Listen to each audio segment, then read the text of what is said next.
නමස්කාර වේවා බුදුරුවනට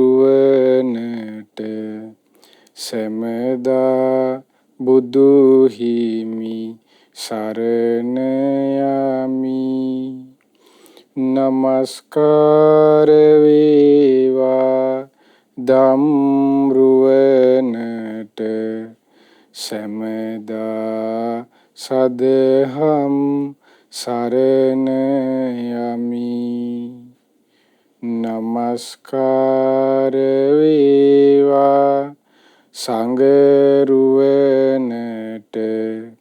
සැමදා මහා සංඝ සරණ යමි.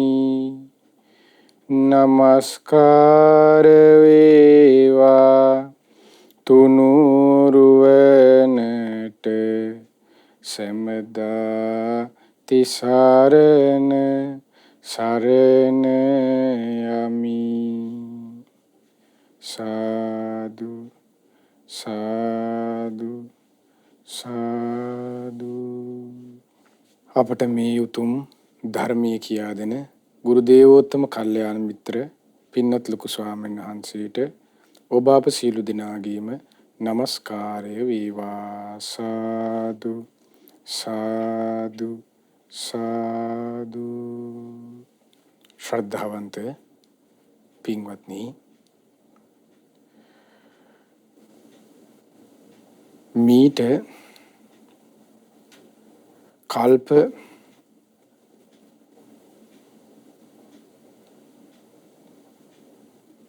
සියයකට පෙර අතීතයේ බුදුරජාණන් වහන්සේ නමක් පහළ වුණා, පදුමුත්තර කියලා.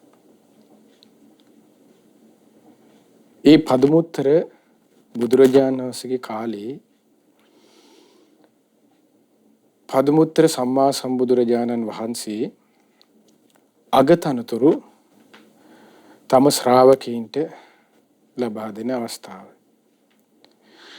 ඒ කියන්නේ දැන් අපි ධර්මයේ අපේ බුදුරජාණන් කාලේ අපි අහලා තියෙන්නේ සාරිපුත්ත මහරහතන් වහන්සේ, මොග්ගල්ලාන මහරහතන් වගේ අග්‍ර තනතුරු ලැබපු මහරහතන් වහන්සේලා, ඒ වගේම ගිහි උපාසක උපාසිකාව විශාඛා, ඊට පස්සේ අනාථ පිණ්ඩික සිටුතුමා ආදී විදිහට අපි අහලා තියෙනවා. අන්න ඒ වගේ මේට කල්ප 100කට පෙර පදුමුත්තර සම්මා සම්බුදුරජාණන්ගේ කාලේ අග්‍ර උපස්ථායිකා, ඒ කියන්නේ උපාසිකාවන් අතරින් අග්‍රම උපාසිකාව ලෙස අග්‍ර උපස්ථායිකා තනතුර පිරිනමන, ඒ කියන්නේ තනතුර පිරිනමනවා කියන්නේ අද වගේ අර මේ ගිහිල්ලා වටාපතක් වගේ එකක් දීලා එහෙම එකක් නෙමෙයි. ඒ කාලේ කියන්නේ භාග්‍යවත් බුදුරජාණන් වහන්සේ ඒ භාග්‍යවත් බුදුරජාණන්ගේ වචනයෙන් ප්‍රකාශ කර සිටීමක්. එතකොට ඒක ලැබෙන්නේ කෙනෙකුට පින් බලයකට. අද වගේ දෙයකකදී ස්වභාවයක් නෙමෙයි අගතනතුරු ලබා දෙනවා කියන එක. ඒතර අපේ ගෞතම සම්මා සම්බුදුරජාණන්සේ කාලෙත් තිබුණා. දැන් මේ පදුමුත්තර බුදුරජාණන්සේගේ කාලේ අග්‍ර උපස්ථායක තනතුර ලබා දුන්නා එකල යම් උපාසිකාවකට. එම අවස්ථාවේ එතන හිටියා දුවක්. මේ තරුණ දුව කල්පනා කළා, මටත් මේ විදිහටම වෙනත් සම්මා සම්බුදුරජාණන් වහන්සේ නමගේ කාලයක මේ වගේ අගතනතුරු අග්‍ර උපස්ථායක තනතුරක් ගන්න ලැබෙනවා නම් කොච්චර හොඳද කියලා හිතේ අදිෂ්ඨාන කරගනිමින් මේ දුව මොකද කළේ? දින 7ක් පුරාවට එකල පදුමුත්තර සම්මා සම්බුදුරජාණන් වහන්සේ සමග ශ්‍රාවකින් වහන්සේලා ලක්ෂයක් වැඩ සිටියා. එතකොට ලක්ෂයක් පමණ වූ ශ්‍රාවකින් වහන්සේලාට දින 7ක් පුරාවට මේ දරුවා දන් දුන්නා. ওই විදිහට 7 වෙනි දවසේ දානේ පූජා කරලා අවසානයේ දැන් අපි උනත් ලියනනේ පුණ්‍යානුමෝදනාව කියලා කන්නේ පොතකාර ලියන්නේ. ඒ වගේ මේ දරුවා මොකද කරේ? පුණ්‍යානුමෝදනා කරන වෙලාව භුක්තානුමෝදනා ධර්මදේශනා වෙලාවේ පදුමුත්තර සම්මා සම්බුදුරජාණන් වහන්සේට කියා සිටියා, ස්වාමීනි භාගතුන් වහන්සේ මට මේ පිනෙහි ආනිසංසයන්ගේ බලයෙන් මට සම්මා සම්බුදුරජාණන් වහන්සේ නමගේ ශාසනයක අග්‍ර ශ්‍රාවිකා තනතුර ලැබෙන්න මට මේ පින උපකාර වේවා කියලා සිතුවා. ඒතර පදමුත්තර සම්මා සම්බුදුරජාණන් බැලුවා මෙයා හිතුවට මේ සංස්කාරය මේ විදිහට මෙයාට ලබා ගන්න පින් බලයක් තිබෙනවාද ඇත්තටම කියලා හැකියාවක්. එතකොට හිතන අයුරින් හැමදේම වෙන්නේ නැහනේ. නැත්තම් අපි දැන් අද උනත් කෙනෙක් හිතයි එහෙනම් ඉතින් දවස් 7ක් මමත් දන් දීලා මෙහෙම වෙන්නම් කියලා. ඒතර එහෙම බෑ ඒක. ඒතර ඒකට ආධ්‍යාත්මික මහ පින් බලයක් තියෙන්න ඕනේ මේ පුණ්‍ය උතුමන් වහන්සේලාගේ ලැබෙන අවස්ථා මේවා. එතකොට ඒ වගේ පදමුත්තර සම්මා සම්බුදුරන්සේ ඒ වෙලාවේ බැලුවා මේ දරුවගේ මේ අවස්ථාව සඵල වෙනවද? මෙයා මෙහෙම කල්පනා කළාට. ඒ වෙලාවේ පදමුත්තර සම්මා සම්බුදුරජාණන් බලනකොට දැන් මේ කල්ප 100කට පෙර අවුරුදු 100ක් නෙමෙයි කල්ප 100ක්. කල්ප 100කට පෙර බලනකොට පදමුත්තර සම්මා සම්බුදුරජාණන් දකිනවා මේ දරුවට මීට තව කල්ප දැන් කල්ප ලක්ෂයක් දැන් කල්ප 100ක් නේ තව කල්ප 100ක් ඉදිරියේදී ගෞතම නමින් බුදු කෙනෙක් මේ ලෝකේ පහළ වෙනවා. ඒ බුදුරජාණන් වහන්සේගේ කාලයේදී මේ දරුවට මේ මොහු ලබන මේ ප්‍රාර්ථනා කරපු අග්‍ර උපස්ථායිකා තනතුර මේ දරුවට ලබන්නේ පින තියෙනවා පුතේ කියලා ඒ වෙලාවේ බුදුරජාණන්සේ දරුවට ප්‍රකාශ කර සිටියා. ආනි ප්‍රකාශ කර සිටිනවා කියන එක තමයි අපි සාමාන්‍යයෙන් නියත විවරණය දෙනවා කියලා. ඒකට කියන වචනයක්. ඒ වචنين ඔව් ඒක ඔයාගේ සැබෑ වෙනවා කියන එකක්. ඒතරක සත්‍යයෙන් වෙනවා කියන එකක්. ඒකයි නියත වශයෙන් කියන එකට නියත වශයෙන් ප්‍රකාශ කර සිටීමට ඒකයි නියත විවරණය කියලා කිව්වේ. ඒකයි බුදුරජාණන් වහන්සේ බලන්නේ මේක වෙන්න පුළුවන්ද කියලා. ඒ පුණ්‍ය සංස්කාරය මොහොතල තියෙනවද කියලා.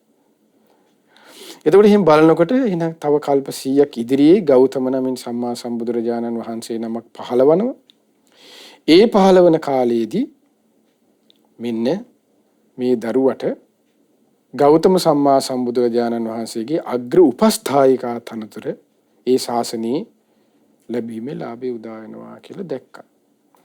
එතකොට ওই විදිහට පදමුත්තර සම්මා සම්බුදුරජාණන්සේ කාලේ මේ දරුවා මේ විදිහට පින්දහම් කරලා දෙව්ලොව ඉපදුනා. ඊට දෙව්ලොව ඉපදිලා ඉන්න වෑමෙන් ආය මනුලෝවල් දෙව්ලොවල් වල ඔහම වාසය කරමින් අප ගෞතම සම්මා සම්බුදුරජාණන්සේගේ කාලේ මේ දරුවා බද්දේ නගරේ මෙණ්ඩක සිටුතුමාගේ පුතා වෙලා හිටිය. මෙණ්ඩක සිටුතුමාගේ පුතා වුණා ධනංජය කියන සිටු කුමාරයා. ධනංජය සිටු කුමාරයාගේත් සුමනා දේවියගේත් දාව සුමනා දේවියගේ කුසෙහි මෙන්න මේ දියණිය ඒක එතකොට දැන් මෙයා දෙව්ලොව හිටියේ. දෙව්ලොවින් මේ දියණිය අන්න ඒ සුමනා සිටු දේවියගේ කුසෙහි පිළිසිඳ ගත්තා. ආනී විදිහට පිළිසිඳ ගත්තට පස්සේ ඒ චූටි දරුවා ලැබුණා. ඒ චූටි දියණියට නමක් දැම්මා. කවුද? විශාඛා කියලා. ඒතර විශාඛාව තමයි අප ගෞතම සම්මා සම්බුදුරජාණන්සේගේ ශාසනයේ අග්‍ර උපස්ථායිකාව වන්නේ. අග්‍ර උපස්ථායකතුමා කවුද? අනීපිනි සිටුතුමා. උපාසිකාව තමයි විශාඛාව. එතකොට ওই විදිහට විශාඛාව විපත ලැබුවට පස්සේ අප සම්මා සම්බුදුරජාණන් වහන්සේ කියන්නේ ගෞතම සම්මා සම්බුදුරජාණන් වහන්සේ දැන් මෙයාලගේ නගරේ මොකක්ද? බද්දිය නගරේනේ. බද්දිය නගරයට අප සම්මා සම්බුදුරජාණන් වැඩම කළාට පස්සේ දැන් ඉස්සර චාරිත්‍රයක් තමයි දැන් අදත් ඒක තියෙනවා. ඒ තමයි සමහර රාජ මැති ඇමතිවරු රජවරු ඊට පස්සේ පිළිගත් උතුමන් ඉස්සරලාම පිළිගන්නන්න සමහර වෙලාවට අදත් තියෙනව නේද? චූටි මල් වට්ටි මල් පොකුරු අරගෙන පොඩිය ඉස්සරහට යවන. එතකොට ඒක ඒ කාලේ නම පැවතිච්ච දෙයක්. එතකොට එදා බද්දිය නගරයට අප සම්මා සම්බුදුරජාණන්සේ වැඩම කරනකොට මුලින්ම ගිහිල්ලා මල් අරගෙන ගිහිල්ලා චූටි ළමයි 500ක් පිරිවරාගෙන මල් අරගෙන ගිහිල්ලා බුදුරජාණන්සේ ප්‍රමුඛ සංඝ රත්නය පිළිගත්ත තැන හිටියා මෙන්න මේ අවුරුදු 7 විශාඛාව. විසාකාව කියන චූටි දියණිය. එතකොට එහිදී අප සම්මා සම්බුදුරජාණන් ධර්මයේ දේශනා කරන වෙලාවේ තමයි ඒ විසාකාව සෝවාන් ඵලයට පත් වුණේ අවුරුදු 7 දී. එතකොට මේ විදිහට විසාකාව සෝවාන් වීමෙන් අනතුරු ටිකින් ටික වැඩි දියුණු වෙලා අවුරුදු 7 දී ඊට පස්සේ තරුණ වයසට පැමිණුණාට පස්සේ විසාකාව ඊට පස්සේ පෙළවහක් කරගත්තා. සවැත් නුවර මිගාර කියන සිටුතුමාගේ හිටියා පුතෙක් පූර්ණවර්ධන කියලා. මේ පූර්ණවර්ධන සිටු කුමාරයාත් සමග විසාකාව සරණ පාවා ගත්තා. ඒතර විසාකාවට නමක් කියනවා අපි තව අහලා තියෙනවා මිගාර මාතා කියලා කියනවා. ඒතර ඒ කියන්නේ දැන් මිගාර කියන සිටුතුමාගේ මිගාර සිටුතුමා කවුද? එතකොට විසාකාවගේ මාමණ්ඩි. මිගාර කියන සිටුතුමාගේ පුතා තමයි පූර්ණවර්ධන. පූර්ණවර්ධන තමයි කසාද බැන්දේ විසාකාව. එතකොට විසාකාව මේ මාමණ්ඩි තමයි යන්නේ මිගාර සිටුතුමා. එතකොට මිගාර සිටුතුමාගේ අවසාන කාලේ විසාකාව උපස්ථාන කළා. අම්මෙක් වගේ තමයි අර තම මාමණ්ඩිව ආදරයෙන් රැක බලාගත්තේ මරණාසන්න වෙනකම්ම. එතකොට ඒ නිසා ඒ අම්මෙක් වගේ තමන්ගේ දැන් අද කාලේ එහෙම නැහනේ. මාමණ්ඩිට පුළුවන් නම් ගහලපනන එකන්නේ තියෙන්නේ. එතකොට එහෙම නැතුව අන්න අම්මෙක් වගේ අර මාමණ්ඩිය බලාගත්ත නිසා විසාකාවට නමක් පට බැඳුනා මිගාර මාතා කියලා. ඔන්න විසාකාවට ඒ නම එන්න හේතුව. එතකොට විසාකාව සවැත් නුවර එතකොට විසාකාවට මාමණ්ඩියකින් ඒ කියන්නේ පූර්ණවර්ධන තම ස්වාමියාට තිබුණ ඉඩමක්. සවැත් නුවර. එතකොට ඒ ඉඩමේ මිගාර මාතාව මොකද කළේ? විසාකාව උඩුමහලේ සෙනසුන් 500යි. යටිමහලේ සෙනසුන් 500. ඒ කියන්නේ කුටි 500 උඩ තට්ටුවේ 500 යට තට්ටුවේ 500 විදිහට කුටි 1000ක යුතු විහාරයක් බුද්ධ ප්‍රමුඛ සංඝයාට පූජා කළා. ඒ විහාරයට තමයි යන්න කියන්නේ මිගාර මාතු ප්‍රාසාදේවත් පූර්වාරාමය කියලා. ඇයි පූර්වාරාමය උනේ? ඇයි? පූර්ණවර්ධන කියන සිටුතුමානේ. ස්වාමියා මිනිසයා.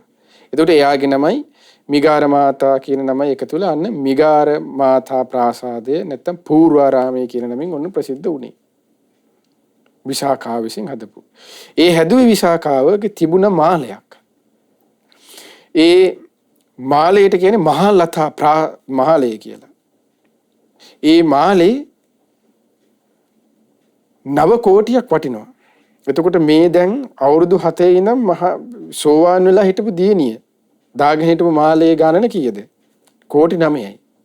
දැන් එතකොට අද සමහර වෙලාවට අද මේ ටිකක් ධර්මයේ දැනගෙන ඉන්න ඕන කියලා හිතන මිනිස්සයා ඉන්නේ නිකන් අර කලවැද්දෙක් වගේ ඉන්න ඕනි කියලා සමහර මිනිස්සු හිතන්නේ අඳින්න බෑ පිළිවෙලකට. ඊට පස්සේ කණ්ඩ හොඳ නෑ පිළිවෙලකට. ඊට පස්සේ ලස්සනට කොණ්ඩේ පීරලා හරි ලස්සනට වැද්දෙක් වගේ ඉන්න ඕනේ කියලා තමයි හිතන්නේ. කවුද ධර්මයේ පුරුදු වෙනකොට උපාසක උපාසිකාව නිකන් වැද්දෝ වගේ තමයි ඉන්න ඕනේ කියලා හිතන්නේ. එහෙම එකක් නෑ. ඒතර සෝවාන් වෙලා හිටපු විසාකාවමදීන් පේනවනේ. දාපු මාලේ කෝටි 9 කෝටියක් වටිනවා. එතකොට ඒගොල්ලෝ හරි ලස්සනට පිළිවෙලට වැඩි චරිතයක රඟපෑ විදිහට හිටියේ නෑ. හරි ලස්සනට පිළිවෙලකට ආශය කළා. ඇයි එයාලා බලපෑවේ ඒ පුද්ගලයෝ සිහි කරේ කුමක්ද? බාහිරින් ලැබෙන දෙයක් නෙමෙයි බැලුවේ.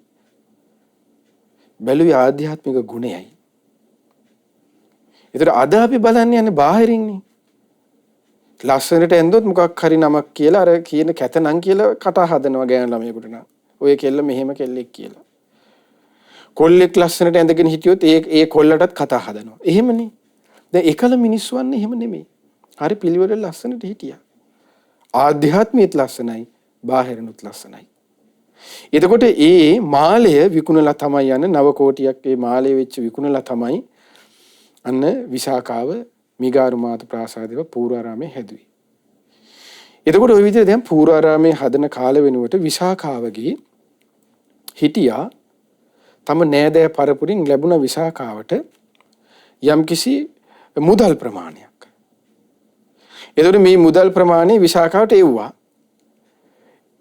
ඒ එවනකොට සවැත් නුවර කොසල් රජතුමාගේ සේවකයින්ට දොරටුවේදී අහු වුණායේ මුදල්. එතකොට ඒ වගේම තමයි ඉස්සරත් බඩු බාන්න මුදල් ආදී වෙන අද වගේම තමයි ටැක්ස් එක වදිනවා. ඒ කාලෙත් අද වගේ ටැක්ස් එක වදිනවනේ එකෙන් කොටසක්. එතකොට ඒ ගේට්ටුවේ ගාව හිටපු අය ටැක්ස් ගැහුවා. ඒ කාලෙත් අද වගේම තමයි වැඩිපුර තමයි ටැක්ස් ගහන්නේ. ලාභයක් තේන හොද්දට සූරා ගන්න විදිහට තමයි ටැක්ස් එක ගැහුවේ. විසාකාව කල්පනා කළා මේ මොකක්ද මේකේ තේරුම? ඒ කියන්නේ මෙච්චරයි ගන්න කියලා. නමුත් අර විදිහට කැපුණා, මේ විදිහට කැපුණා, අර විදිහට කැපුණා, සේවක ගාස්තු කියයි මේ අදින් අපිටත් තියෙන ලියුම්. කියන්නේ 100ට එකයි ගන්න කියලා බලවකටනක අරකට කැපුණා, මේකට කැපුණා කියලා 145ක් විතර කපාගෙන. ඒ වගේම මොකද උනේ? එදත් කොසල් රජතුමාගේ අර ශ්‍රේවකයෝ පිරිස ඔය මේ අද සිස්ටම් එකට ගැහුවා ටැක්ස් එක. විසාකාව කල්පනා කළා මේක මහා සාධාරණයි. කියන්නේ ප්‍රජාතන්ත්‍රවාදයයි කතා කරන්නේ සමාජවාදයයි ඔක්කොටම එක සමානයි මේකම අසාධාරණයිනේ කියලා විසාකාව මොකද කළේ? මේක හරියන්නේ මේ මිනිස්සු මේක හරි අසාධාරණ වැඩක්. සාධාරණයට තියෙන්න ඕන කියන එක තියෙන්න ඕනනේ කියලා විසාකාව මොකද කළේ? කෙලින්ම ගියා කොහෙද? කොසල් රජතුමා හම්බෙන්න කොසල් මාලිගයට. ගිහිල්ලා අගමේසිය කවුද? මල්ලිකා දේවියනේ. අගමේසිය. මල්ලිකා දේවියට කිව්වා දැන් මේ ඔක්කොම යාළුවනේ එකට ධර්මයේ හැසිරෙන අයනේ. කිව්වා බලන්න මේ බිසෝන් වහන්සේ මෙන්න මෙහෙම මේ හරි වැඩක් කරලා තිනවා අසාධාරණ වැඩක් කියලා බිසෝන් වහන්සේට කිව්වා. මල්ලිකා දේවියට. මල්ලිකා දේවියත් කෝ අසාධාරණයි මේක හරියන්නේ ඔය රජතුමාට කියමු කියලා රජතුමා දැන් හම්බෙන්න ඉන්නවා. රජා හම්බෙන්න විදිහක් නැහැ. අර ඒ වැඩක් කියනවා කට්ටිය මෙහෙ වැඩක් කියනවා. දැන් එතනත් ඔන්න අසාධාරණයි. දැන් අද වගේම තමයි අද රජයේ කාර්යාල වලට ලංකාවේ අපි ගිහපුවාම වෙන්නේ. අර එහෙ ගියා කියනවා මේ ආවේ නැහැ කියනවා. අද පියන් ඇවිල්ලා නැහැ කියනවා. ලියුම අරන් යන්නේ ඒ නිසා ලියුම දෙන්න බෑ කියනවා. ඊට පියන් ඉන්න ඇවිල්ලා දැන් මැනේජර් නැහැ කියනවා. ඔන්න ඔය වගේ තමයි ඒ කාලෙත්.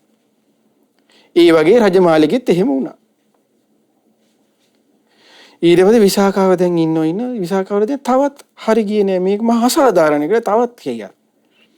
විසාකාව මොකද කරේ? 3-4 වතාවකම හිටියා වෙන්නේ නෑ වැඩි. විසාකාව මොකද කළේ? ආපහු හැරලා ආවා. බිසෝන් වහන්සේට කියලා මෙහෙමනම් මේ රජේ නම් හරියන්නේ රජයන් නෙමෙයි කියලා කතා කරන්නේ සමාජවාදයේ ප්‍රජාතන්ත්‍රවාදයේ ගැන කියලා ඔන්න විසාකාව බැහැලා ආවා ඉන්නේ. හැමෝට මේක සමානයි කියලා එහෙම එකක් නැහැ නේ අසාධාරණයි කියලා. මේ සිද්ධි දාමේ තියෙන විසාකා සූත්‍රයේ කුද්දක නිකායේ පළවෙනි පොත් වහන්සේගේ මේ සිද්ධිය තියෙන අටුවාවේ මේ හරි ලස්සන කතාව. ඒතර ওই විදිහට දැන් විසාකාව බැහැලා එනවා. ওই විදිහට දැන් විසාකාව ඇවිල්ලා කෙලින් විසාකාවට තුන මේ අසාධාරණ සිද්ධිය ගැන මේ අසාධාරණය ගැන භාග්‍යවත් බුදුරජාණන්ට කියන්න ඕනේ කියලා විසාකාව දහවල බුදුරජාණන් වහන්සේ මුණ ගැහෙන්න ආවා. දැන් අපි වුණත් පන්සලකට පල්ලියකට කෝවිලකට යන්නේ හවස් කාලේ වෙලානේ අන්න එහෙම යන ස්වභාවයක් තියෙනවනේ. ඉතින් බුදුරජාණන් වහන්සේ මේ දහවල මේ ඉර නැගලා තියෙන මහ දහවාලේ විසාකාවගෙන් ඇහුවා විසාකාව ඇයි ඔබ මේ දවාලේ ආවේ? මොකද ප්‍රශ්නයක්ද කියලා. අනේ යෝ ස්වාමීනි භාගතුන් මේක මහා අසාධාරණයි කිව්වා මේ ලෝකේ. මේක හරියන්නේ නැහැ කියලා. දැන් විසාකාව කියන මේ සිද්ධිය දැන් මේ විසාක සූත්‍රයේ තියෙන කුද්දක නිකායේ. ඒතර විසාකාව කියනවා ස්වාමීනි මට පසල් නදී කොසල් රජුරෝ ලවා කරගත යුතු යම් වැඩක් තිබුණා මේ සිද්ධි දහමේ දැන් කිව්වා. නමුත් පසේ නදී කොසල් රජුරවන්ට කිසිදු අදහසක් ප්‍රකාශ කරගන්න බැරි වුණා. මම මෙහෙම ගියා මෙහෙම වුණා මේක මහා අසාධාරණයි ස්වාමීනි භාග්‍යතුන් වහන්සේ. මට මේ එපා වෙලා මම මේ ආවේ කිව්වා. ඒ වෙලාවේ පින්වත්නි අපේ භාග්‍යතුන් හරි ලස්සන ගාථාවක් දේශනා කරනවා. මේ සාධාරණේ අසාධාරණේ සොයන්න යාම නිසා වෙන දේ ගැන. ඔන්න සමාජවාදී අවසානය ගැන මේ කියන හොයන්න යාමෙන් වෙන දේ ගැන. බුදුරජාණන් දේශනා කරනවා සබ්බං පරවසං දුක්ඛං විසාකාවනි අනුන්ගේ යටතේ තියෙන හැම දෙයක්ම දුකයි. සබ්බං පරවසං දුක්ඛං සබ්බං ඉස්සරියං සුඛං විසාකාවනි සියලු ලෞතුරු ඉසුරුමත් බව සැපක්. සාධාරණේ විහඤ්ඤන්ති සාධාරණය සොයන්ට ගියොත් ඒකින් විසාකාවනි පීඩාවමයි ලැබෙන්නේ. බලන්න කොච්චර ලස්සනද බුද්ධ වචනේ. සාධාරණේ විහඤ්ඤන්ති. සාධාරණේ හොයන්න ගියොත් විසාකාවනි පීඩාවමයි ලැබෙන්නේ. යෝගාහි දුරතික්කමාති. මේ කෙලෙස් බන්ධන වලින් නිදහස් වෙන එක නම් විසාකාවනි එච්චර පහසු දෙයක් නෙමෙයි කිව්වා. ලේසි එකක් නෙමෙයි කිව්වා. දේශනා කළා බලන්න. හරි ලස්සනයි. දැන් මේ අපේ ජීවිතේ වෙන සිද්ධි අපි හැමෝම බණ කියන අපි අහන කියන ඔබ අපි හැමෝම ආසයි නේද සාධාරණයට. අපි හැමෝම කියනවා ප්‍රජාතන්ත්‍රවාදය, සමාජවාදය. අපි හැම දෙයක්ම අපි කියනවා. අපි හොඳයි කියනවා. හැබැයි ඒ සියල්ලක අවසානය කුමක්ද? සාධාරණේ විහඤ්ඤන්ති. ඒ සියල්ලක අවසානය බුදුරජාණන් දේශනා කළේ පීඩාවයි. ඒ සියල්ලක අවසානයේ වෙහෙසයි. ඒ සියල්ලක අවසානයේ භාගවත් බුදුරජාණන් දේශනා කරන්නේ විනාශයයි. එතකොට අපි හිතුවේ මේ ලෝකේ හැම සාධාරණයි කියලා. මේ ලෝකේ අපිට කිසිදාක සාධාරණේ බලාපොරොත්තු වෙන්න බෑ. මොකද මේ ලෝකේ යථා ස්වභාවය තමයි පින්වත්නි අසාධාරණයි කියන එක. බුදුරජාණන් ඒකයි දේශනා කරන්නේ. සබ්බම් පරවසං දුක්ඛං. විසාකාවනි අනුන්ට අයත් හැම දෙයක්ම දුකයි. එතකොට අනුන්ට අයත් හැම දෙයක්ම නේද අපිට වස්තුකාමයේ වශයෙන් අපිට ලැබෙන්නේ. අපිට ලැබෙන වස්තුකාමයන් අපිට ඒ විදිහට ලැබුන්නේ නැහැ කියලා. අපිට මේ දේවල් මේ විදිහට අපිට වෙන්නේ නැහැ නේ කියලා. නේද අපි මේ දේවල් මේ විදිහට සාධාරණ වෙන්න ඕනේ, මේ විදිහට සාධාරණ බෙදෙන්න ඕනේ නැහැ, මෙතන අසාධාරණයි, මෙතන මෙහෙම උනේ නැහැ, මෙහෙම උනේ නැහැ කියලා කතා කරන්නේ. හොඳට බැලුවොත් තියෙන්නේ වස්තුකාමයකට තියෙන ආසාව නිසා නේද මේ දුක හටගන්නේ. දැන් අපි සාධාරණී හොයන්න යන වෙලාවට අපිට ඕක මතක් වෙන්නේ නෙමෙයි, මතක් කරගන්න ඕන වෙලාවක්. ඒ වෙලාවට අපි මතක් කරගන්න ඕන ටික මේ කියන්නේ. මේ සූත්‍රය හරි ලස්සනයි. ඒකයි. අද කාලේට අපේ ජීවිතේට ගොඩාක් බලපාත්වනවා. මොකද අවංක කෙනා පින්වත්නි අවංකයා සාධාරණයට ආසයි. වංකයා කොහොමත් හොරානේ. ඒතර හොරා කොහොමත් වංචා වෙන්නේ. ඒක ඒ හොරාගේ හොරකමනේ. ඒක අසපුරුෂකමනේ.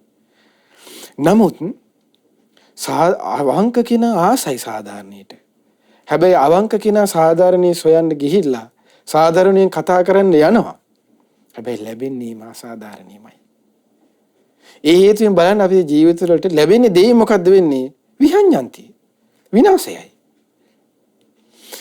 ඒ වෙනකොට අපි ඒක සොයන්න ගිහිල්ලා අපි කතා කරන්න ගිහිල්ලා තිබ්බද අපේ ගුණයක් සමහර වෙලාවට එක්කෝ ඒ ටිකත් නැසෙනවා. එක්කෝ අපි ගුණයෙන් පිරිහෙනවා. තිබුණු යහපත ටිකත් ඒ ටිකත් ඉවර වෙනවා. අපි ඊට පස්සේ දරදඬු රැඩිකල් චරිත බවට අවසානයේපත් වෙන්නේ නැද්ද? ඒක නේද අපිට උනේ. ඒක නේද අපිට වෙන්න යන්නේ. අපිට වෙලා තිබුණේ. දැන් අපි රටේ ලංකාවේ එතකොට අපි නම් ඉපදිලා නැහැ. අපේ අම්මලා තාත්තලා කියනවා ඔය 88 89 ගණන් වල තිබුණා කියලා ඔහම සාධාරණේ හොයන්න ගිහිල්ලා. එතකොට සාධාරණේ හොයන්න යාමින් ගිහිල්ලා වෙච්ච දේවල් ඒ වැඩිහිටිය ඔබට හොඳට මතක ඇති.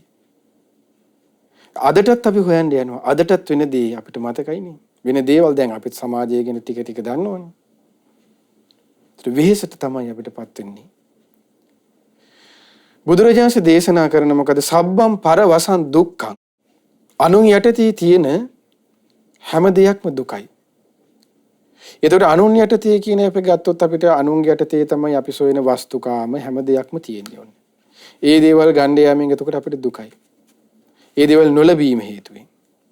ඊට පස්සේ අපි ගත්තොත් ධර්මයේ තියෙන ගැඹුරට අපි කතා කරොත් බුදුරජාණන් වහන්සේ අපිට දේශනා කළා නේද පින්වත්නි මේ හැම කාමයක්ම ඒ කියන්නේ අපිට පේන ඇසෙන රූපය, ශබ්ද, ගන්ධ, රස, මේ පහස. එහෙම නැත්නම් මේ ඇස කන නාසය දිවකය මනස මේ ආයතනයන්. මේ රූප වේදනා සංඥා සංඛාර විඥානයන්. බුදුරජාණන් වහන්සේ දේශනා කළා නේද අපිට අනුන්ට අයත් දෙයක් වශයෙන් දකින්නය කියලා. මොකද දේ අයිති අනුන්ටයි. එතකොට අනුන්ට අයත් දේ යන්න තමාට කරගන්න යාම නිසා තමයි බුදුරජාණන් මේ දේශනා කරන්නේ ඒ දුක ඇති වෙනවා කියලා. සබ්බම් පරවසං දුක්ඛං. ඒ අනුන්ට අයත් දේ තමා සතු කරගන්න යාමෙන් තමයි මේ අවුල හටගන්නේ කියලා. ඒ දුකට මූණ දෙන්න වෙන්නේ කියලා. එතකොට අනුන්ට අයත් දේ වශයෙන් අපි දැක්කනම් අපි දකින්න උත්සාහ කරා නම් අපිට හමුදී අන්න ඒ හේතුවේ අවසානයේ ලැබෙන දුකෙන් අන්න අපේ සිත පෙළන්නේ. ඇයි ඒ දේ? මොකද සත්‍ය ඒ හැමදේම අනුන්ට අයත් දෙයකි. අනුන්ටයි ඒකයිති. එතකොට බුදුරජාණන් වහන්සේ දේශනා කරන්නේ මේ ඇස කායිති කාටද? මේ ලෝකේ පාලනය කරන අන්න එයාටයි. එතකොට මේ සාධාරණේ නමින් අසාධාරණ නමින් හොයන්න ගිහිල්ලා මේ සාධාරණේ අසාධාරණේ අයිති අන්න ඒ කෙනාගේ විශේෂයටයි. ඒ විශේෂයට අදාළ දේ තුල ඉන්න නිසා තමයි ඔහුගේ සේවකීන් බවට අපි හැමදෙනාම ඔහුගේ යටත් විජිතේ වහල්ලු බවට අපි හැමදෙනාම පත් උනේ. ඒක බලන්න බුදුරජාණන්සේ සාධාරණ අසාධාරණයෙන් වෙන අනතුරු මේ කියලා දෙන්නේ. ඒතකොට ඒ නිසා සාධාරණේ අසාධාරණේ හොයන්න ගිහිල්ලා එහෙනම් අතීතේත් වර්තමානයේත් අනාගතයේත් සාධාරණේ ලැබපු කෙනෙක් කවදාවත් නැත. ඒකාන්තයෙන්ම අසාධාරණ විදපු කෙනෙකුත් කවදාවත්ම නැත. අන්න ඒකයි මේ ලෝකේ යථාර්ථය පින්වත්නි. ඊළඟට බුදුරජාණන් දේශනා කරනවා කුමක්ද? සබ්බං ඉස්සරියං සුඛං. ඒ තමයි භාග්‍යවත් බුදුරජාණන් වහන්සේ දේශනා කරනවා කුමක්ද? සියලු ලෝතුරු ඉසුරුමත් බව සැපයයි. එතකොට ඉසුරුමත්කම් තමයි අපි සොයන්න යන්නේ. ඒ ඉසුරුමත්කම ලෞකික වශයෙන් ලෝකෝත්තර වශයෙන් කොටස් දෙකයි. ලෝකෝත්තර ඉසුරුමත් බව තමයි අමා මහ නිවන කියලා කියන්නේ. ලෞකික වශයෙන් සොයන්න යන ඉසුරු සොයන්න යාම නිසා තමයි අපි සාධාරණ අසාධාරණෙන් පස්සේ ගිහිල්ලා අන්න අපි දුක දුම්නසී පැටලෙන්නේ. එතකොට අන්න බුදුරජාණන් ඒකයි දේශනා කළේ ලෞකික වශයෙන් තියෙන ඉසුරුමත් බව. ඒ කියන්නේ සියලු තණ්හාවන්ගේ නිරෝධය. ඒ අමා මහ නිවන ඒකාන්ත සැපයයි කියලා. අනිත් සියල්ලම පින්වත්නි අපි සොයන ලෞකික දේවල්. ඒතකොට ලෞකික ඉසුරුමත් බව ගැන බුදුරජාණන් දේශනා කරනවා. ඒක කොහොමත් කාමයේ ලෞකික වශයෙන් තියෙනවනේ. ඒ ලෞකික වශයෙන් තියෙන ධාන ලෞකික වශයෙන් කෙනෙක් ඇති කරගෙන අභිඥා. ඒතර මේ ධර්මයේ පැත්තෙන් තියෙන දේවලුත් ගන්නකොට ඒ සියල්ලම ලෞකික වශයෙන් තියෙන යම් ධාන ලෞකික වශයෙන් ඇති කරගන්න අභිඥා ඒ සියල්ලකම තන්න දුකයි. ලෝකෝත්තර වශයෙන් ඇති කරගන්නා වූ බුදුරජාණන් දේශනා කරන කුමක්ද? මාර්ගඵල ආදී නිරෝධ සංඛ්‍යාත ඉසුරුමත් බව ලෝකෝත්තරය බව දේවල් ඒ උතුම් මාර්ගඵලයේ නිවන් අවබෝධය තමයි කියනවා. ඒ ලෝකෝත්තර දේවල් තමයි මහා සැප කියලා. බලන්න අපේ ජීවිතවලට වෙන දේ පින්වත්නි. ඊළඟට බුදුරජාණන් දේශනා කළා කුමක්ද? ඒ තමයි හරි ලස්සනයි මෙතනදී මේ ඉසුරුමත් බව ගැන භාග්‍යවත් බුදුරජාණන් මෙතනදී හරි ලස්සනට මේ විස්තර කරනවා. දැන් අපි ඉසුරුමත්කම ගත්තාම මනුලව අපි සොයන ඉසුරු මොනවද? ලෞකික වශයෙන් ඒ තමයි කියන ලෞකික වශයෙන් තියෙන මනුලව තියෙන ඉහළම ඉසුරුමත්කම තමයි කියන සක්විති රජකම. දෙවියන්ගෙන් තවුසවති දෙවියන්ගේ ශක්‍ර දේවත්වය. නිම්මානති චාතුමාරී ඉහළට නෙමෙයි මෙතනදී විස්තර කරන තවුසාවසි දෙවියොත් එක්ක. එතකොට මේ ඉසුරුමත්කමින් තමයි ඔන්න අපි මත් වෙන්නේ. එතකොට ඒ ඉසුරුමත්කම් බුදුරජාණන් දේශනා කරනවා කර්මයේ මහිමයෙන් කැමැති පරිදින් ඒ දේවල් ලැබෙනවා කියනවා. ඒ දේවල්නේ ඉසුරුමත්කම ලැබෙන්නේ යම් පිනක බලපෑමක් තියෙනවා. එතකොට මේ දේවල් ලැබෙන්නේ කෙනෙක්ගේ පිනකට. එතකොට අපි දැන් මේ සාධාරණයි දැන් හිතන්නකෝ අපි දැන් සිහි කරනවා කියලා. ඔන්න යම් තාරාන්තරයක් අපිට යම් තැනක් අපිට යම් ලැබීමක් අපිට ලැබෙන්න තිබුණා කියලා. අපිට ලැබුණේ අපිට වඩා ජූනියර් කෙනෙක්ට ඒක හම්බුණා කියලා හිතන්න. එහෙම නැත්නම් ඒට නුසුදුසු කෙනෙකුට ඒක හම්බුණා කියලා හිතන්න. එතකොට එයාට ලැබුණ යම් ඉසුරක් නේද? ඉසුරුමත් බවනේ ඉසුරුමත් බව එක්ක තුල තියෙන්නේ මොකද්ද හොඳට බැලුවොත් වර්ණයක් සැපයක් බලයක් ওই ටිකනේ තියෙන්නේ. Tamante නැතිදී එයාට ලැබුණා. ඒ ඉසුරුමත්කම ලැබෙන්න බුදුරජාණන් දේශනා කරනවා කොමක්ද? කර්මයක යම් මහිමයක්, කර්මයේ යම් උපකාරයක් එහිට තියෙනවා කියනවා. ඒ කර්මයේ උපකාරයේ තියෙනවා කියන එක අපි සිහි නොකරන නිසා තමයි යන්න බුදුරජාණන් දේශනා කරන. අපි සාධාරණයි අසාධාරණයි කියලා ඒ පිටුපසෙන් යන්නේ කියලා. එතකොට ඒක කෙනෙක් පිනකට ලැබෙන දෙයක්. ඒක වළක්වන්න බෑ. ඒකට අපි මේ සිහි කරන්නේ නැති පැත්තනේ. එතකොට පිනට ඒ කෙනාට ඉදී ලැබුණට පස්සේ ඒ ලැබිච්ච කෙනාන්න සිහි කරනවා කොහොමද මේක ඒකාන්තයි සුඛයි කියලා එයා හිතන්නේ. එතකොට ඒ කෙනා ඒ දේ යන්න ටික ඔහු කරින් නැති වෙනකොට අන්න එයා ඒ සාධාරණයි අසාධාරණයි කියලා ඒ ලැබිච්ච කෙනාත් ආයෙ කතා කරන්න යන්නේ නැද්ද? එයත් ඒ පැත්තට හැරෙනවනේ. දැන් සාමාන්‍ය උදාහරණයක් ගන්න දේශපාලනේ. ඒ වගේම තමයි. ඇමතිකම හම්බෙනවා. ඇමතිකන් අයින් වෙලා රාජ්‍ය අමාත්‍ය වෙච්ච ගාම අන්න කලින් ලොකු ඇමති ඊට දැන් රාජ්‍ය ඇමති ඊට පස්සේ උන ටිකක් අවුල්. රාජ්‍ය ඇමතිකම ගැලවිලා වුණ පාර්ලිමේන්තු මන්ත්‍රී වුණාම අවුල්.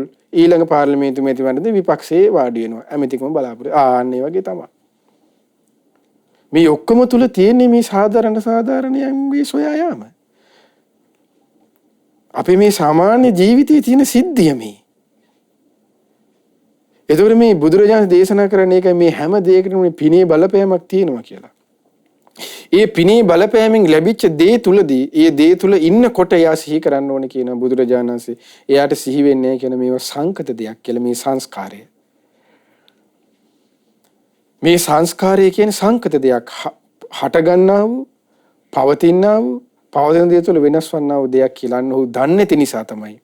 අන්න ලැබිච්ච පිනිනුත් ලැබිච්ච අවස්ථාවනුත් ඔහු මත් වෙන්නේ. ලැබිච්ච නැති කෙනා කොහොමද ඉතින්දී අසාධාරණයි සාධාරණයි කියලා කෑ ගහගෙන යනවනේ. ලැබුණට පස්සෙත් යන්න වෙන්නේ ඒකයි. දැන් සමහර කෙනෙකුට අපි ඒකනේ කියන්නේ සමහර කෙනෙකුට තනතුරක් ලැබුණාම ඒ තනතුර හරියට භුක්ති විඳින්න එයාට පින්බලයක් තියෙන්න ඕනේ කියලා. දැන් අද මිනිස්සුන්ට තනතුර ලැබුණාම ඒ තනතුර හරියට කරගෙන පිනක් නැත්තම් එයාට ඒ පිනේ ඒ ලැබෙච්ච තනතුරෙන් ඔහු වෙනසෙනවා. අපි දැන් ලස්සන කෙනෙකුට රූපයක් හම්බෙනවා. ඒ රූපේ ලැබුණේ මොකෙන් හේතුවෙන්ද? එයාට පිනකින්. ඒ ලැබිච්ච රූපෙන් එයා ලස්සන දේ තව ජීවිතයට එකතු කරගන්නේ. ඒ රූපය වැරදි පැත්තට යොදා ගන්නවා. අන්න ලැබිච්ච ලස්සනෙන් තමන් වෙනසුණා.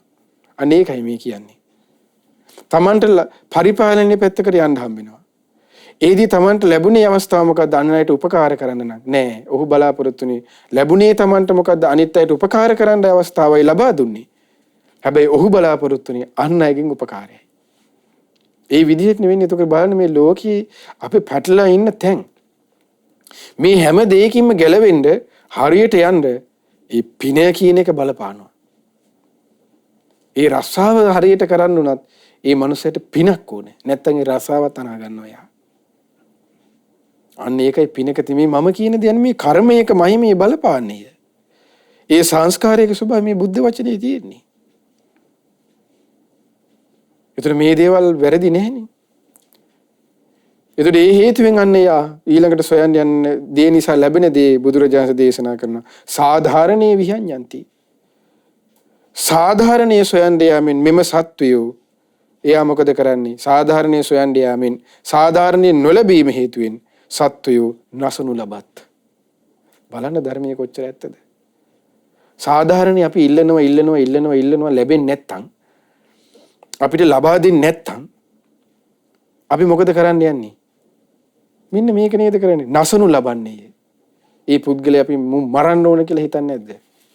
නසනු ලබන්නේ. බලන්න කොච්චර ඇත්තද බුද්ධ වචනේ. අපි ඩෙමොක්‍රටික්ස් කියලා හරි ප්‍රජාතන්ත්‍රවාදී කියලා හරි රිපබ්ලික් කියලා හරි මොකක් හරි කියලා සමාජවාදී මොකක් හරි කියලා ඉල්ලන්න යනවනේ. ලැබෙන්නේ නැත්තම් අපි මොකද හිතන්නේ? අපි කියන්නේම මූ එකව මුම් මරලා දාන්න ඕනේ කියලා නේද? මේ බුද්ධ වචනේ තුල තියෙනවා ඒ හේතුවෙන් සාධාරණේ සොයන්න යන හේතුවෙන් මිනිසුන් එකිනෙකා නසනු ලබන්නේ. කොච්චර ඇත්තද බුද්ධ වචනේ? ඒ හේතුවෙන් විනාශයට පැමිණෙත්. විනාශ වෙන්නේ නැද්ද?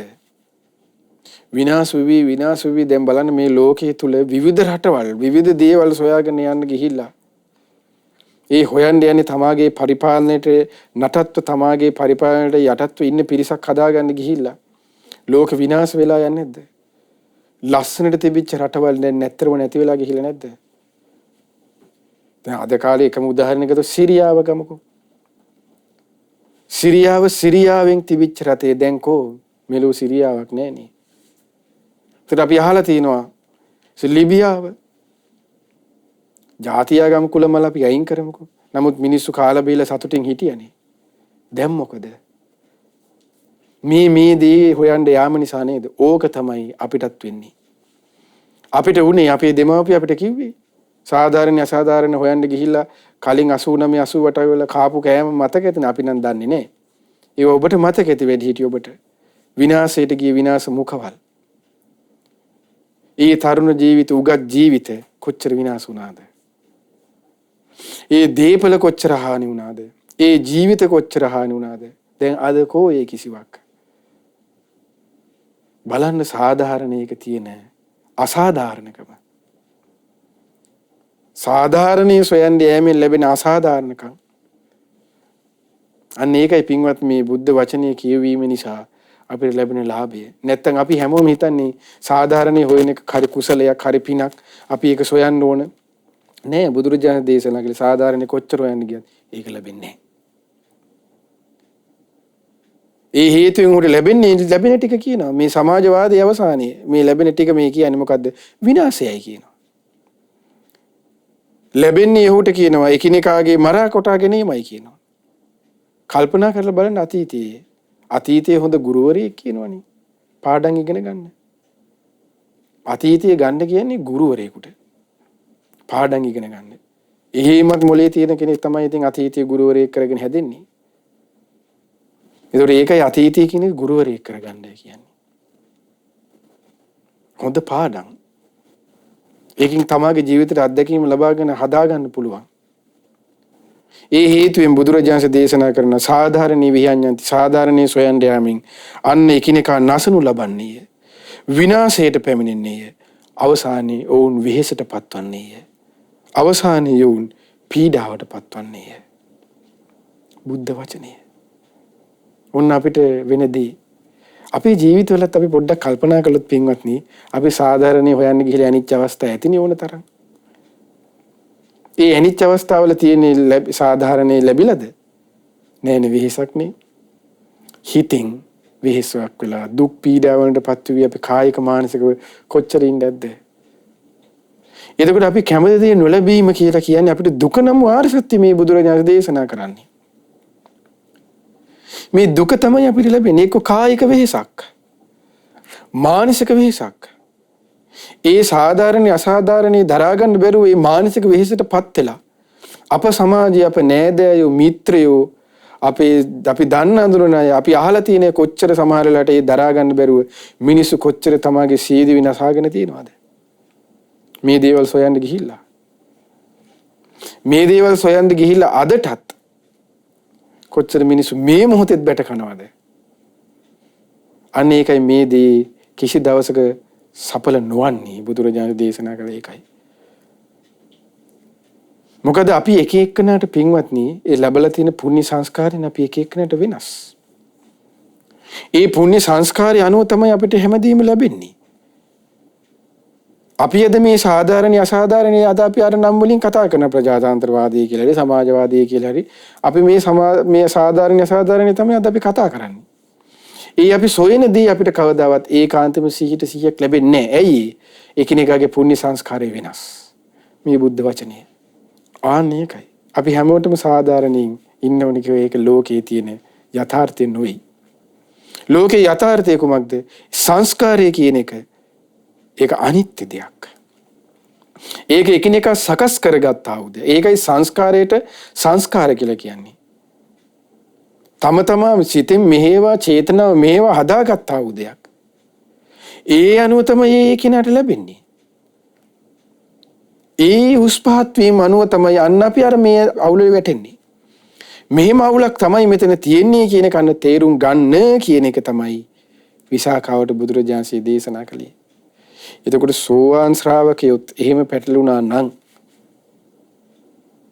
මේක හොඳට කල්පනා කරන්න ඕන අවස්ථාවක් පින්වත්නි.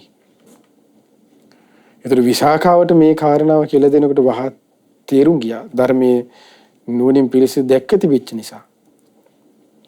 අන්න ඒකයි වටිනාකම කියන්නේ. ඊට පස්සේ බුදුරජාණන් වහන්සේ දේශනා කළේ මොකද්ද? යෝගාහි දුරතික්කමාති. යෝග කියලා කියන්නේ අපි අහලා තියෙනනේ වචනයක් නේ. ඒ කියන්නේ කාම යෝග, භව යෝග, ditthi යෝග, අවිජ්ජා යෝග. ඔන්න යෝගයන්ගේ බුදුරජාණන් මෙතන හරි ලස්සනට දේශනා කරනවා. යෝගාහි දුරතික්කමා කියන්නේ මොකද්ද කියලා. යම් හේකින් කාම යෝග. ඔය අපි අහුවෙලා ඉන්න යෝගයන්. භව යෝග භවයට වැටෙමින්.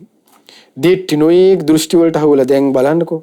එක එක දෘෂ්ටි වලට අහුවෙලා යන සාධාරණ අසාධාරණ හොයන්න ගිහිල්ලා සමහර ගුටි කෑවේ.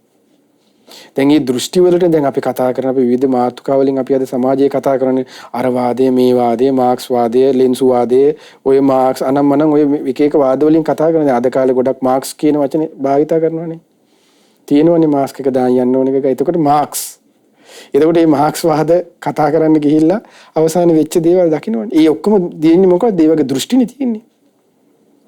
ඒ පැත්තට ළමයි ගියොත් එහෙනම් මොකක්ද ඒකද? අම්මා තාත්තා පිළිගන්නේ නැහැ. ජාතියක් ආගමක් ජම්මයක් නැහැ.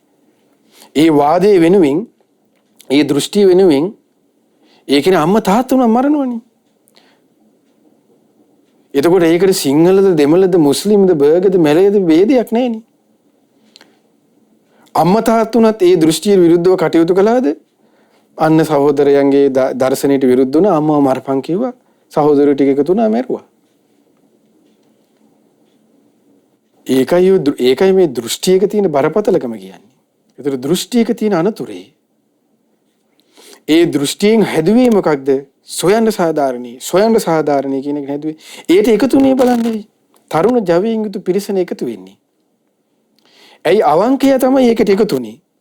අහිංසකය එකතුනේ. අහිංසකයාගේ තියෙන අහිංසකකමට ඒකට අහු වුණා. ඒ අහිංසකයා අවසානයේ විනාශයක් කරා ගියා.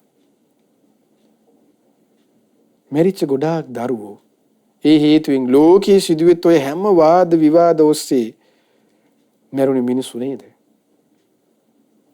දෘෂ්ටියකින් නේද හදන්නේ ඒක. කවුරුත් ඉපදෙනකොට ඒ දෘෂ්ටියෙන් ඉපදෙන්නේ නැහෙනේ. කවුරුත් අද ළමයෙක් ලංකාවේ මහ ඉස්පිරිතාලේ ඉපදෙන ළමයා ඉපදෙන ගාමියා මුස්ලිම්ද දෙමළද අරවාදීද මාක්ස්වාදීද මරවද මෙව්වදී ළමයා මොකුත් දන්නේ නැහැ නේ කිරිසප්පයා. ඒ කියන කරන දේ අනුව තමයි නේද ඔහු කියන්නේ දෘෂ්ටිය හදන්නේ. ඒ හදලා නේද ඒ වෙනුවට යවන්නේ. මරාගෙන මැරියන් කිව්වොත් මැරෙනවනේ ගිහිල්ලා. ඉපදිනකොට කිරිසප්පයා වුණත් හිතුවේ නෑනේ මම මරාගෙන මැරෙන කෙනෙක් වෙනවා කියලා හිතන්නේ නෑනේ. එතකොට දැන් මේ තේරුම් ගන්න දෘෂ්ටියක තියෙන අනුතර කියන එක. එතකොට මේ හේතුවෙන් බලන්න දැන් සමහර ඔය මුස්ලිම් අන්තවාදී කණ්ඩායම් වල තරුණ ළමයි ගිහිල්ලා අපිට ආරංචි ලැබුණි. දෙවියන් වහන්සේ ඒ යන්න එපා කිව්වා තමන්ගේ එකට විරුද්ධ වුණා කියලා සමහර ඒ අන්තවාදී ISIS ළමයි ඒවට එකතු වෙන එක අම්මා මරලානේ ගියේ. මුස්ලිම් කියලා යානන්තරීය පාප කර්ම වෙන්නේ නැද්ද මං ISIS කියලා? බෞද්ධයර විතර දානන්තරීය පාප කර්ම වෙන්නේ නෑනේ. ඒතර තියෙන දෘෂ්ටියකින් කරන අනතුරු ආන්නේ ඒකයි. ඒ අභ්‍යන්තරය තුල තිබුණේ නොයෙක් වචන වලින් අභ්‍යන්තරය තුල තිබුණේ අපි හොයන්න කියන සාධාරණ අසාධාරණ නේද? ඒ හොයන්න ගිහලා මිනිසුන් එකිනෙක ගහ මරා ගන්නව නේද? විනාශයටපත් වෙනව නේද? ද්වේෂයෙන්, රාගයෙන්, මෝහයෙන් මිනිස්සු වැටි යන දොන්න තියෙන අනතුර.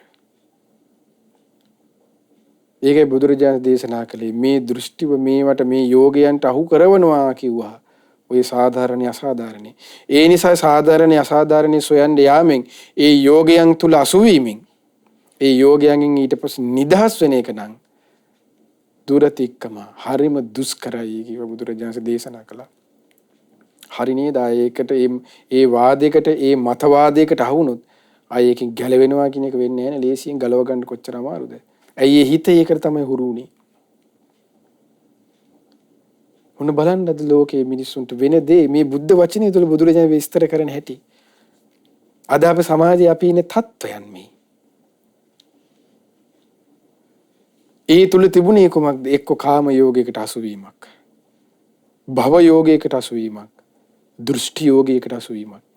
ඒ සියලු දෘෂ්ටීන්ට, ඒ සියලු කාමයන්ට, ඒ සියලු භවයන්ට ඒ පුද්ගලයා හසුවන්නේ ඇයි? අවිද්‍යාව නිසායි. අවිද්‍යාව කියන එකට ඒට ಜಾති ආගම් කුලමල ભેදයක් නෑ. උගත් නූගත් ලස්සන සුදු කැත ඒ කිසි ભેදයක් නෑ. අවිද්‍යාවෙන් තමයි ලෝක සත්වය හැමෝම සිටින්නේ. ඒ අවිද්‍යාවෙන් වැසී තිබෙන තණ්හාවෙන් බැඳී තිබෙන මේ ලෝකයා ඕන විදිහකට අන්න හසුරුවනවා. ඒ හසුරුවන්නේ ඇයි? කලින්ම ගාතය මුල්ම පදෙම අනුන්ට අයත් දේවල් ටික ඇස අයිති අනුන් එක්කෙනෙක් ඉන්නවන්නේ. කන අයිති එක්කෙනෙක් ඉන්නවා. නාසය දිවකය මනස ආයතන හය ඒකින ගානට හසුරුවනවා. ඇයි? පුද්ගලයා තුළ තියෙනවා ඒ හැසිරෙන ස්වභාවය අවිද්‍යාව.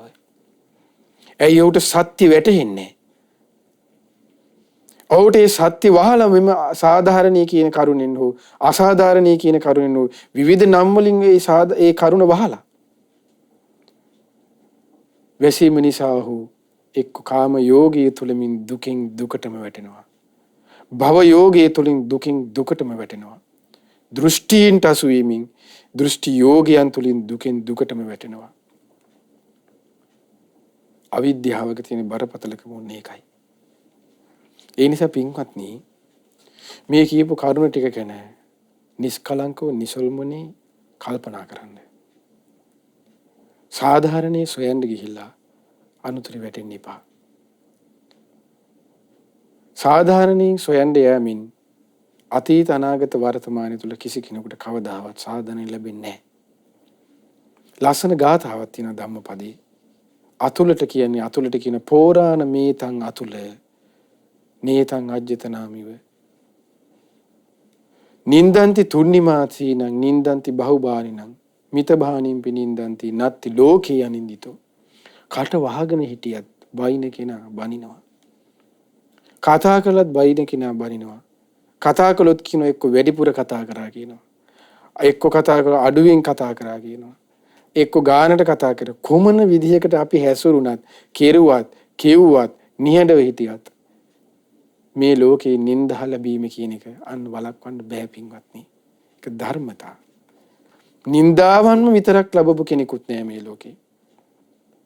ප්‍රශංසාවම ලැබපු කෙනෙකුත් නෑ මේ ලෝකේ. මේ බුද්ධ වචනේ ධම්මපදයේ තියෙන ගාථාව. ඒතකොට ඒකයි පින්වත්නි.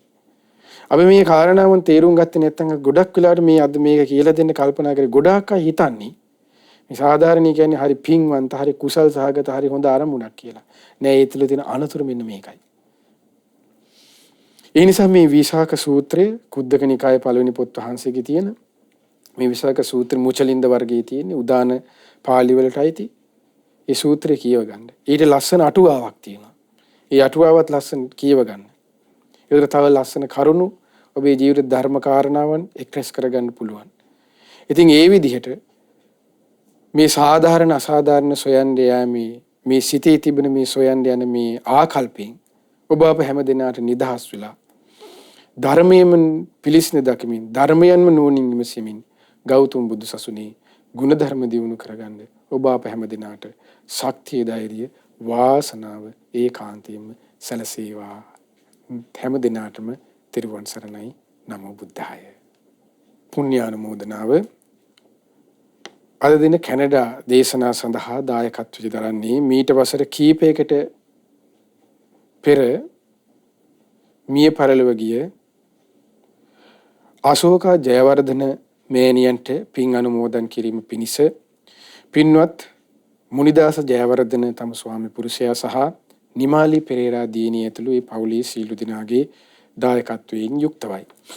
රැස් කරගන්නට යෙදුණු සීල පින අපි ප්‍රථමයෙන් අනුමෝදන් කරමු. පින් කැමති සීල දෙවිවරුන්ට සක්දේව රජුන් සතරවරම් දේවරුන් සෙම්පති දේවරුන් ප්‍රධාන සීල දෙවිවරුන්ටත් ඔබ අප සීල දෙනාගේ ඉෂ්ට දේවතාවරුන් වහන්සේලාටත් මේ පින් බිබට අධිග්‍රහිත සීල දෙවියන්ටත් මේ පින් අනුමෝදන් වෙත්වා.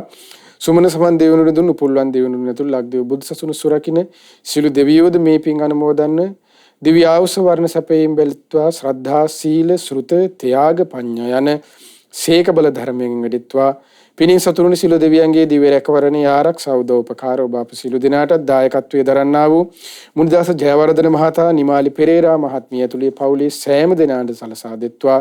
දෙවියෝද බ්‍රහ්මයෝද මේ පින් අනුමෝදන්ව ගෞතම බුදු සසුනේ චතුරාර්ය සත්‍ය ධර්මයේම අවබෝධ කරත්වා. ඒ වගේ මේ සියලු පින් මීට වසර කීපයකට ඉහතදී මිය පරලොව ගිය අශෝක ජයවර්ධන මෑණියන්ට මේ පින් අනුමෝදන් වෙත්වා. ඒ වගේම ඔබ අප නමින්ද මිය පරලොව ගොස් ඥාතීන් පින් බලාපොරොත්තු වෙන දී සිළු ඥාති වර්ගයාද මේ පින් දැක බලා අනුමෝදන. ඥාතීන්ගේ පරලොව ජීවිත සැපවත් වෙත්වා, සුවපත් වෙත්වා. ඥාතීන්ද සංසාර දුකින් අත මිදෙත්වා. ඒ වගේ මේ සීලුම් පුණ්‍ය ධර්මයන් දායකත්වයේ දරූ පින්වත් මුනිදාස ජයවර්ධන මහත්මයාට සහ නිමාලි පෙරේරා දියණියටද මේ පින් අනුමෝදන් වේ. හැම දිනාට දුක් නිරෝගී සුවපත් භාවයේ චිර ජීවනයේ දීර්ඝායු සම්පත සීල ආරක්ෂාව රැකවරණේ සැලසේවා. ඒ හැම දිනාද නිදුක් වෙත්වා, නිරෝගී වෙත්වා, සුවපත් වෙත්වා. කරන කියන ඒ රැකී ආරක්ෂා කටයුතු ආදීද ਸਰව ප්‍රකාරයෙන්ම සාර්ථක වේවා. ඒ හැම දිනාටම සුවසේ පින් දහම් රැස් කර ගනිමින් ගෞතම බුදු සසුනේ පිළිසරණ ලබන්න වාසනාව සැලසේවා. ඒ වගේම මේ පින ඔබ අප සියලු දෙනාගේම ගුරු දේවෝත්තම කල්යාණ මිත්‍ර පින්වත් ලොකු ස්වාමීන් වහන්සේට දෙක ලෙස අනුමෝදන් වෙත්වා. පින්වත් ලොකු ස්වාමීන් වහන්සේට මේ පින් අනුමෝදන්ව නිදුක් වෙත්වා, නිරෝගී වෙත්වා, සුවපත් වෙත්වා. චිර ජීවනයේ දීර්ඝායු සම්පත සීල ආරක්ෂාව රැකවරණී සැලසේවා. ගුරු දේවෝත්තම පින්වත් ලොකු ස්වාමීන් වහන්සේට මේ පිනත් උතුම් ධර්ම අවබෝධයේ පිණිස ඒකාන්තයෙන්ම උපකාර වෙත්වා. ඒ වගේම සීල ස්වාමීන් වහන්සේලාටත් අනගාരികා මෑණිවරුන්ටත් මේ පින් අනුමෝදන්ව මහා සංඝරත්නයේද නිදුක් නිරෝගී සුවපත් භාවයේ චිර ජීවනයේ සැලසේවා. සුවසේ පිළිවෙතේ දෙන්නද මේ පිනත් ඒකාන්තයෙන්ම උපකාර වෙත්වා. ඒ වගේම මේ පින ඔබ අප සීල දෙනාගේම දෙමාපිය ගුරුවර නෑදෑ හිත මිතුරුතුළු සෑම දෙනාටමත් ශ්‍රද්ධා මාසික ධර්ම දාණයෙන් නන්නරින් උදව් උපකාර කරන සීපසෙන් උපකාර කරන හැම දිනාටත් මේ පින් අනුමෝදන් වෙත්වා. අනුමෝදන්ව ඒ ඔබ අප සියලු දෙනාද නිදුක් වෙත්වා, නිරෝගී වෙත්වා, සුවපත් වෙත්වා. චිර ජීවනයේ දීර්ඝායු සම්පත සීල ආරක්ෂාව රැකවරණය යහපත සැපත අභිවෘද්ධිය සැලසේවා. කරන කියන සිතන පතන සිළු ධාර්මික ඉටුම් පැතුම් රැකී ආරක්ෂා වෙළඳාම් ගොවිතැන්පත් දූදරුවන්ගේ අධ්‍යාපන කටයුතු ආදී දැත්නම් ඒ සියල්ලද ਸਰව ප්‍රකාරයෙන්ම සාර්ථක වෙත්වා. හැම දිනාටම ගෞතම බුදු සසුනේ පිළිසරණ ලබන්න මේ පිනත් ඒකාන්තයෙන්ම උපකාර වෙත්වා. හැම දිනාටම තෙරුවන් සරණයි. නමෝ බුද්ධාය. මෙවැනි වටිනා ධර්ම දේශනා ශ්‍රවණය කිරීමට ශ්‍රද්ධා ඩේලි YouTube චැනලය සබ්ස්ක්‍රයිබ් කරන්න.